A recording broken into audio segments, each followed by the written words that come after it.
s'il y a bien une personnalité à qui l'expression chic à la française convient parfaitement, c'est définitivement Brigitte Macron. Depuis l'arrivée au pouvoir de son mari en mai 2017, la première dame fait preuve d'une allure sans fausse note. D'une apparition télé à une visite pour les enfants malades en passant par les événements officiels organisés au sein du palais de l'Élysée ou ailleurs, l'ancienne professeure de 69 ans fait toujours preuve de style. La récente arrivée de Brigitte et Emmanuel Macron à Amsterdam pour une visite de 2 jours aux Pays-Bas est une preuve de plus. À peine ont-ils eu le temps de célébrer les fêtes de Pâques en famille que Brigitte et Emmanuel Macron sont montés dans l'avion présidentiel direction les Pays-Bas pour une rencontre décisive dans un contexte mouvementé. Le président français a pu compter sur le soutien de son épouse Brigitte Macron pour l'épauler dans ce voyage.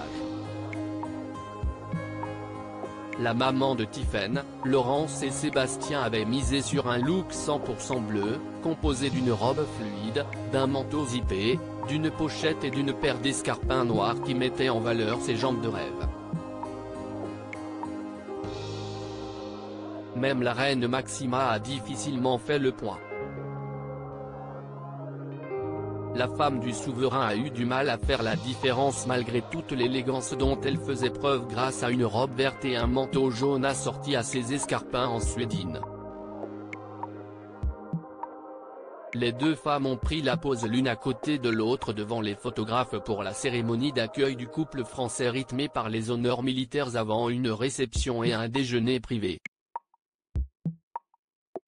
Dans la soirée, Brigitte et Emmanuel Macron sont également attendus pour un dîner d'exception en compagnie du chanteur franco-néerlandais Dave, de l'architecte Rem Koolhaas ou encore du directeur du Tour de France Christian Prudhomme. Brigitte Macron sur tous les fronts. La première dame ne fait pas qu'accompagner son mari lors de ses déplacements officiels. Sa disponibilité, Brigitte Macron la met à profit d'associations et d'œuvres caritatives qui lui tiennent à cœur. Elle est notamment devenue la présidente de la Fondation Hôpitaux de Paris Hôpitaux de France après le passage de flambeau de Bernadette Chirac et s'intéresse de près à l'éducation des enfants ainsi qu'à l'égalité et aux droits des femmes.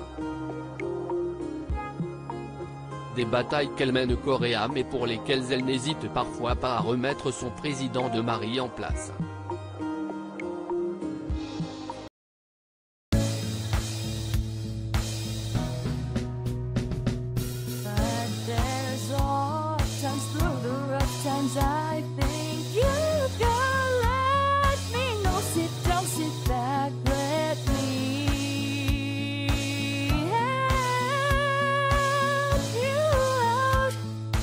Step, I gotta see.